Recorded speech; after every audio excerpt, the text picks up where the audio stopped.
Alors qu'Emilien continue de briller dans les 12 coups de midi, les spéculations autour de sa future élimination se multiplient. Une situation que connaît bien Bruno Ourcade, ancien grand maître de midi, qui a lui aussi été la cible de nombreuses rumeurs à l'époque de son règne sur le plateau. Dans une interview accordée aux médias Ouest France ce lundi 9 juin 2025, celui-ci est revenu sur cette période de sa vie.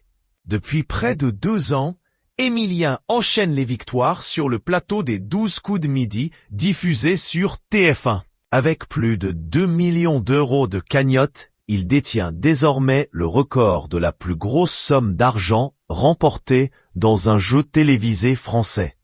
Alors que des rumeurs au sujet de la date de son élimination circulent depuis quelques jours sur les réseaux sociaux, le Vendéen originaire de PO continue d'enchaîner les exploits chaque midi dans le programme présenté par Jean-Luc Reichmann. Dans une interview accordée aux médias Ouest France le lundi 9 juin 2025, Bruno Ourcade, l'ancien maître des 12 coups de midi, qui a obtenu 251 victoires dans l'émission, est revenu sur les spéculations d'élimination dont il a lui-même été la cible à l'époque de sa participation dans le jeu télévisé. Bruno Ourcade s'exprime sur les rumeurs d'élimination d'Emilien des 12 coups de midi.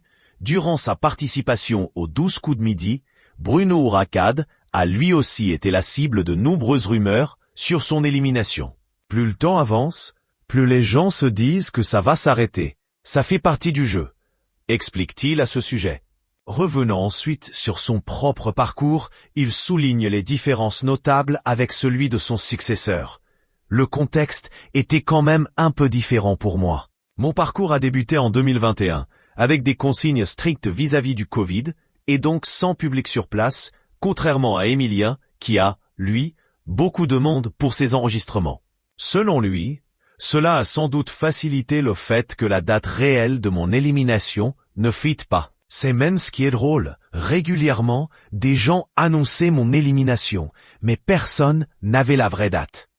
Dans son interview, l'ancien grand maître de midi est également revenu sur certaines obligations imposées aux participants du programme. Le joueur, comme son entourage, doit rester discret. Dans mon cas, ce n'était pas très difficile. J'ai enregistré ma dernière émission avant l'été et je suis parti en vacances tranquillement, avec des émissions qui étaient programmées jusqu'à début octobre, a-t-il confié. Concernant son élimination du jeu télévisé à la suite d'un affrontement avec Emilien, celui-ci déclare « Le principe du jeu est d'aller le plus loin possible. Je suis donc content pour lui. Je me souviens, bien sûr, avoir ressenti un pincement ne plus être le numéro 1, mais on relativise très vite.